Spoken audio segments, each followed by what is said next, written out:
Welcome in if you're new here, welcome back if you've been here before. We're going to be doing some spooky crafts today. The craft that I'm going to be working on today does go along with the spooky season theme, the Halloween-y theme that we are doing this month and next month and probably the month after. But it is something that is going to permanently live in my bookshelf. This is not something that I'm going to pull out for just Halloween time. It's something that's going to be in there forever. If you saw a few videos back, I did show you this. I bought it specifically for the bookshelf. It's to be used for like a little trinket box. It's velvet lined and it says Ghost Stories on the front.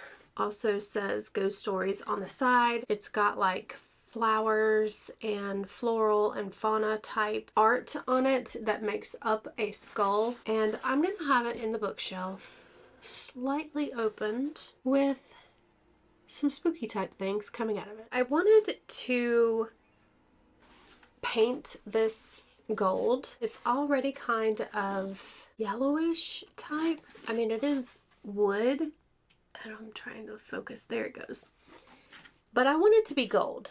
So that's what we're going to do before we do anything else, is we're going to paint the outside of the book pages gold. So I do have some gold paint here. It's called Liquid Leaf. I've had this for a very long time, so I don't know that I would be able to link this specific type of paint down below, but I'm sure I could find something comparable for you to use if you're wanting to do something like this. Also, I'm not going to be able to link this specific box. You could use anything that is like this if you want to make something like this for your bookshelf. So I'll try to find something comparable and link it down below for you just to give you ideas.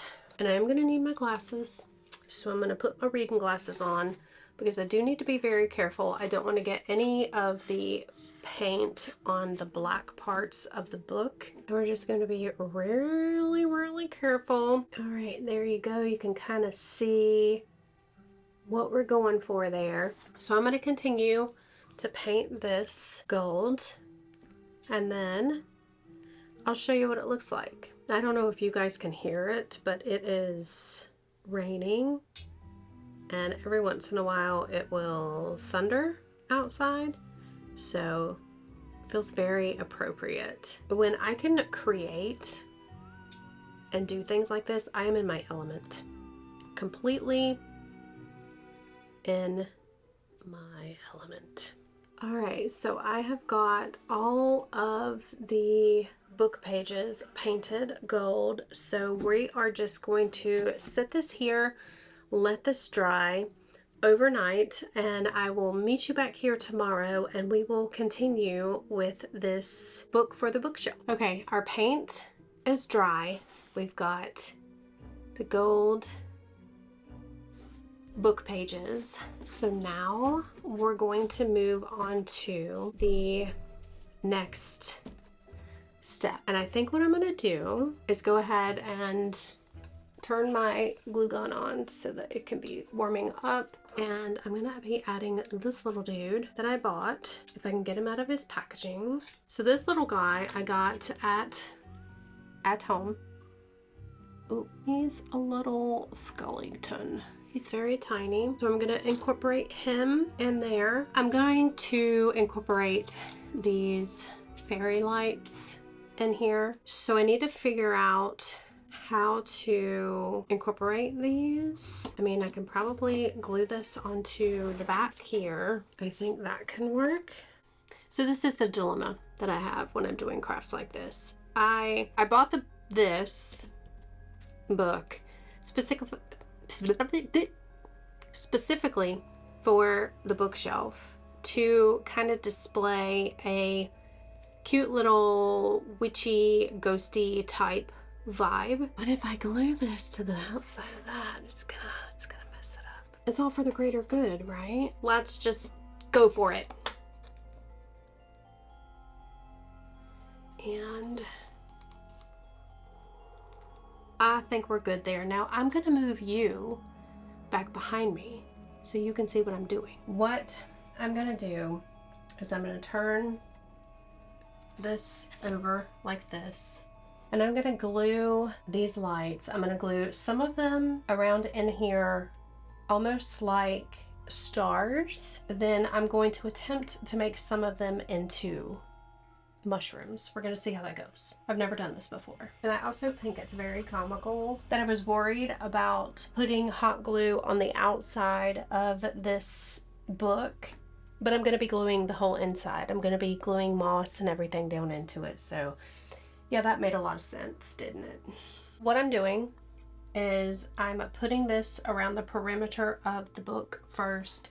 I'm using my little, couldn't even tell you exactly what these are called, but I'm using these to kind of push the wire into the corners so that it stays on the perimeter. It is time consuming because you have to, you know, kind of hold it there until the glue dries enough to where you can move your finger. Just like everything else I do, I might go a little overboard with this. I'm already thinking about sculpting a tree for the inside of this thing.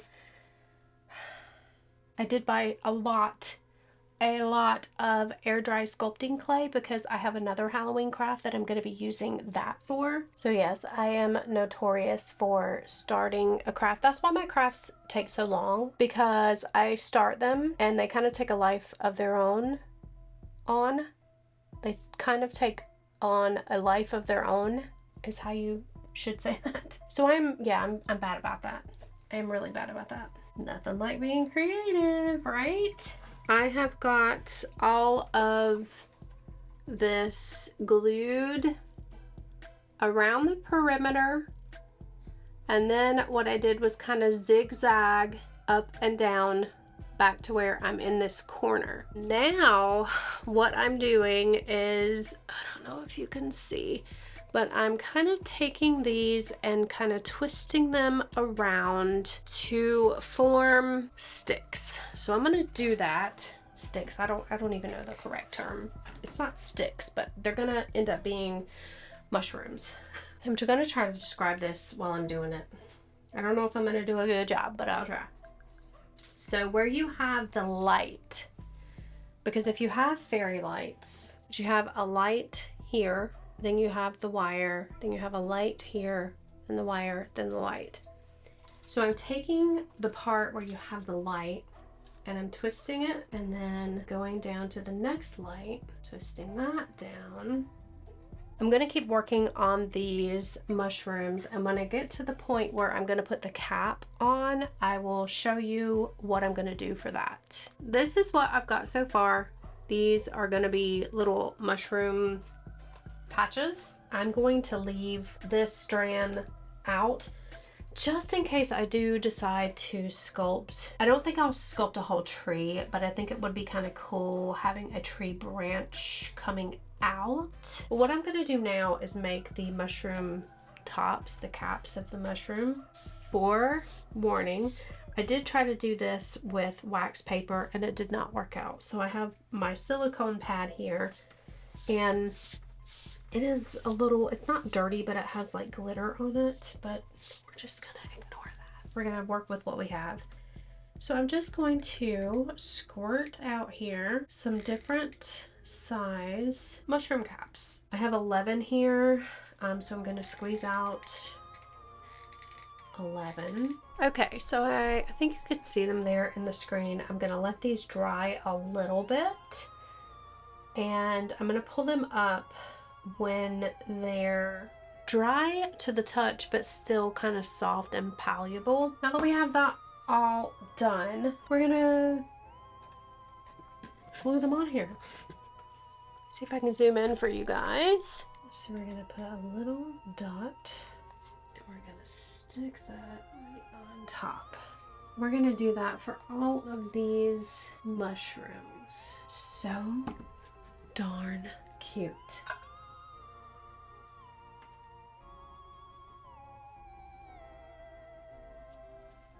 Is that not absolutely adorable. All right, I'm gonna do the same thing for the other set of mushrooms over here. If you were to see something like this, which I know you can't really answer now, you're really not going to be able to answer this question until you see it completely finished. But once you see it completely finished, I want you to let me know in the comments, would you buy something like this? Like, would this be something that I could make and sell? It doesn't have to be specifically ghost stories. Like, I could buy all types of different types of boxes and make them for different themes. But let me know, just for future reference, just so I know what your answer would be. Now I am going to kind of build with some glue here just to make my mushrooms a little bit beefier. Let's turn the lights on.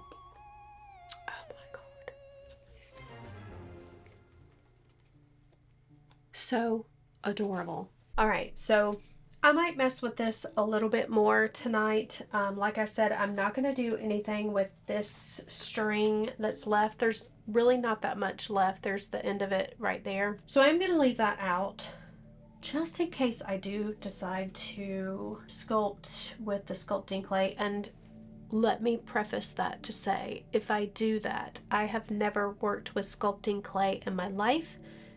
I have bought a lot of sculpting tools because it is something that I would like to get into. I know I'm going to be doing so much crafting up here. It's going to be insane. It's the next day and I decided that these little mushrooms needed a little bit of color added to them. So I decided to paint the tops red.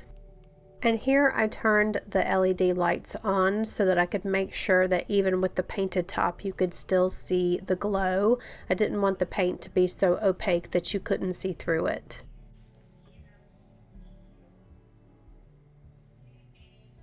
I did decide to go ahead and sculpt a tree branch for the corner coming out of the book. And as I stated in the video earlier, I have never worked with air dry clay a day in my life, but I did watch some tutorial videos on YouTube.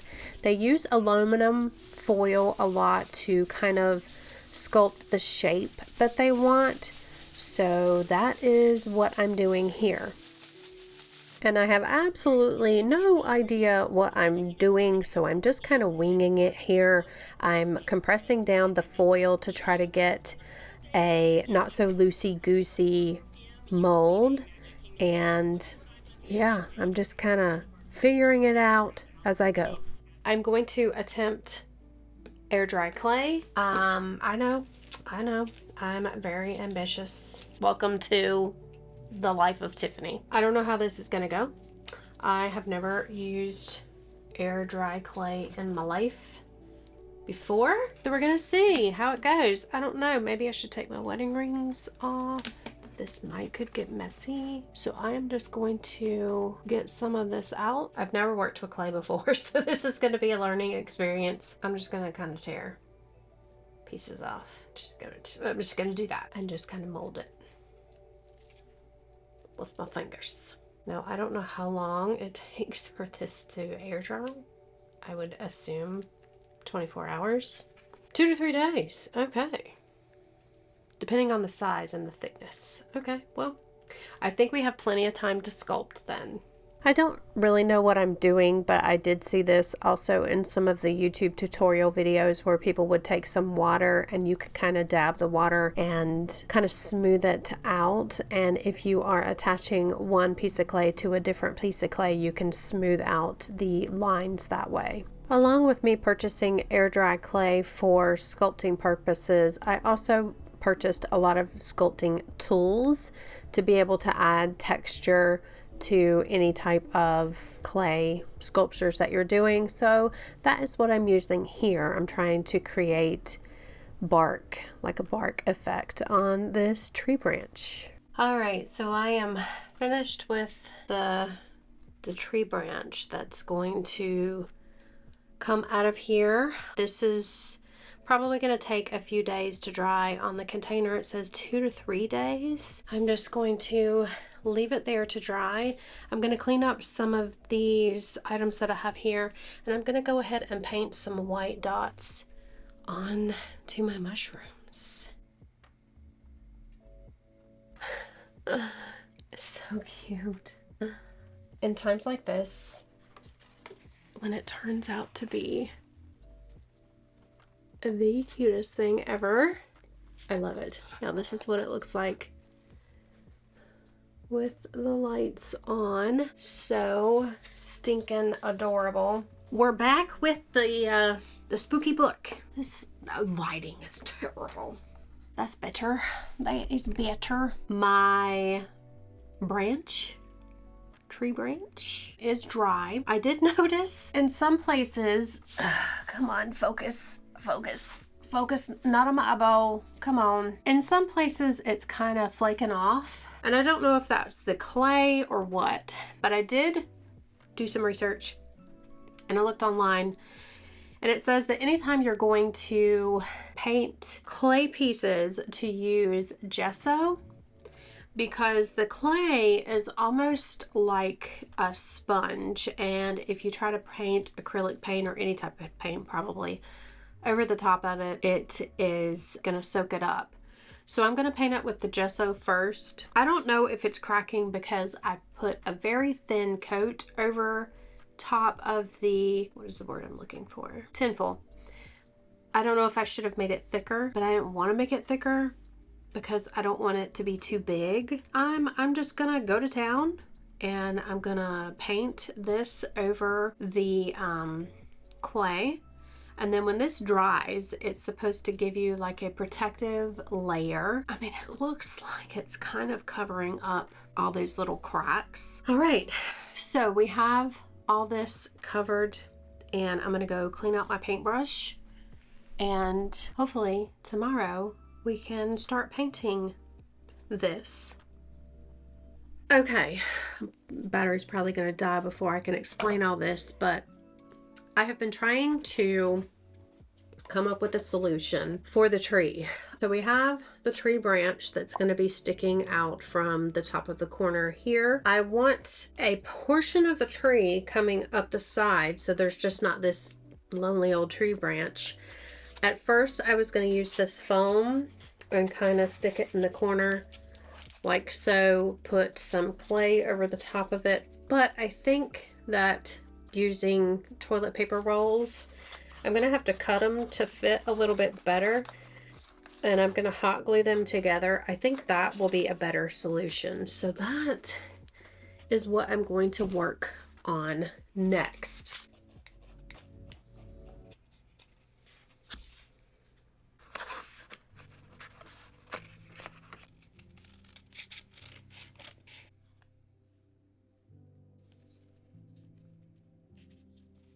I'm going to give you a look at what it looks like. Now the branch, I think the branch turned out pretty okay. The tree trunk, I'm not sure is going to fare very well. All right, this is what we've got. I've got it kind of tapered at the top because this is going to kind of just fit right in here. But if you can see, it's already kind of flaking off there at the end and cracking. And it's still very wet. So we're gonna see how it dries. Okay, the last time you saw me was last week, and I was working on these. You've seen this before. This is ready for paint. I was working on the trunk of the tree, so it is completely dry with the gesso, however you say it. It is ready for paint. It is going to go in the corner here like so, and then this is going to be glued at the top here coming out. So I wanted to paint these at the same time so that the color palette is all the same. I am going to start with this as a base color though. It is a really dark brown. It's called Bittersweet Chocolate. So I'm just going to put a little bit of brown in there, and we're going to start painting. Let me turn down my glasses so I can see. And yeah, we are just gonna slap it on there. We can kind of build the color up. And I am no professional, guys. I'm not a professional painter. I've never painted clay things before. I've not even gone to one of those fun pottery store shop things where you can do your own pottery and paint it. That would be really fun to do one day though. We've got our base color. Now I do want to kind of dry brush some of the next colors. Most of the next colors. I'm sure most of you know how to dry brush, but just in case you don't, what I'm doing here is just dabbing my paintbrush into the paint, wiping most of it off onto the paper towel so that when I brush along my piece here, just some of the paint transfers. This way you can build up your color, have a lot of different colors for dynamic range in your piece. I also wanted to apologize for the length of this video. I know it's long, but trust me, if you stick with me to the end, what I create for this bookshelf, I am in love with it, and I hope you're going to be in love with it too. It is so magical and spectacular. The branch here and the trunk turned out really, come on, focus. There we go. I am satisfied with the color. I think it is gonna be epic. I'm gonna go ahead and glue it in the corner, see how that goes. I'm gonna move you back behind me so that you can kind of see what I'm doing. Now don't forget that little skellington dude. He's gonna be peeking around the corner. I might unarm him because these are not, they're fixed. And if you see his little feet there, they're not flat. They're kind of at an angle. And it's all fixed, so I might cut his feet off and then re-glue them on there too. I've had him sitting over here watching us this whole process so that he can see where his new home is gonna be. So I am just going to glue this up here, and I have to hold it there for a little bit. The easiest thing is probably just gonna be squirting some glue alongside here. Okay, and I have to work fast. We're just gonna stick it in the corner like so. Can you see? There we go. This kind of makes me nervous. I don't know why, but it does. Okay, I'm just gonna kind of glue that right there, and I'm gonna squirt a bunch of glue in there like this. After squirting a bunch of hot glue in the crevices and cracks to make sure the branch didn't move, I held it in place and then took the fairy lights and wrapped it around the branch. And don't worry, all of this is going to get covered with some mystical, magical things. All right, I've got this wrapped all around the tree. I'm gonna kind of secure it right here. I'm gonna kind of secure it right here just because that will make me feel better because it's kind of wobbly.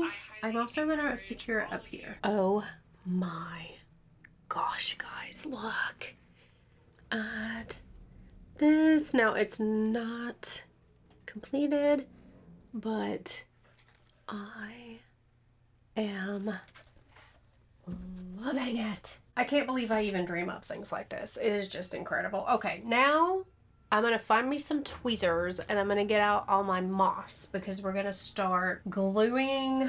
Should I glue the moss first or should I make my little man here? I think I should probably make him poke out first just so I can kind of glue the moss around him too. He's gonna be pretty close to these mushrooms over here. Little board here. I'm gonna use this to cut him on so that I don't go through this and mess up my craft table. I don't think I need to worry about his right arm. It's just gonna be his left arm. Very carefully so that they don't slice into my fingers, which if you know me, you know how accident prone I am. Is a very real possibility that that would happen. So I have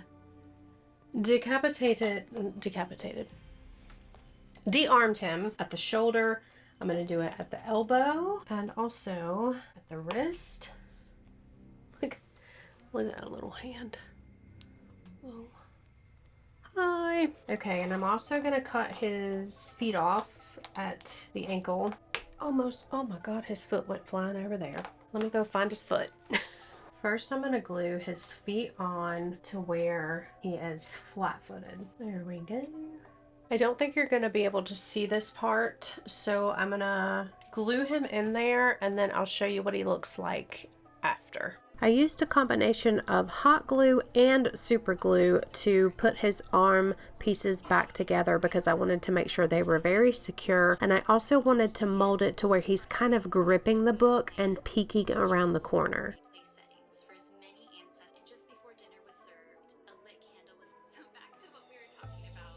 I found my tweezers and I have all my moss out here, so we're gonna start kind of adding in some moss here and there. I also kind of dimmed the lights. I have my candle going, I have my incense going.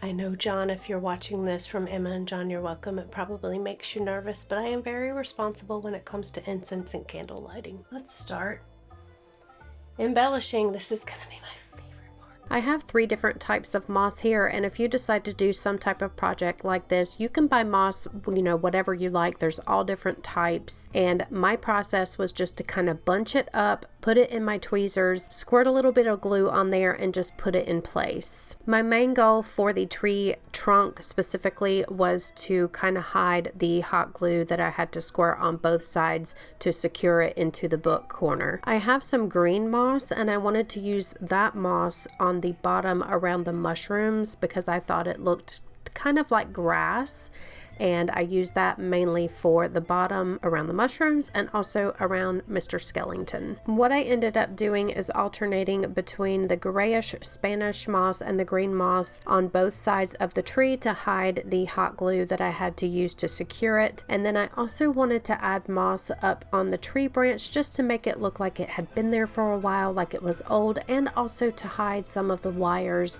from the fairy lights.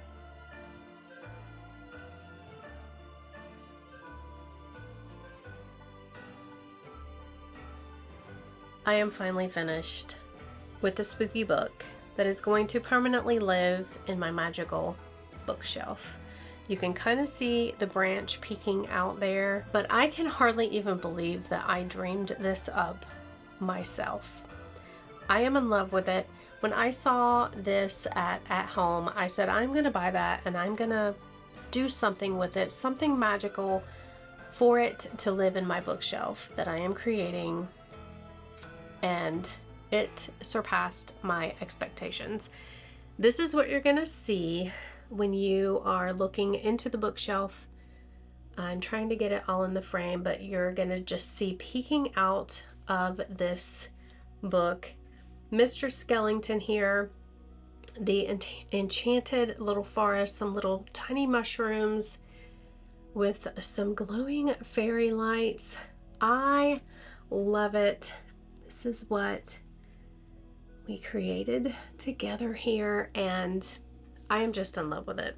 I can hardly believe that I even did this myself, but it is finally finished. This has been weeks and weeks and weeks of creativity, and I am in love with it. I hope you are too.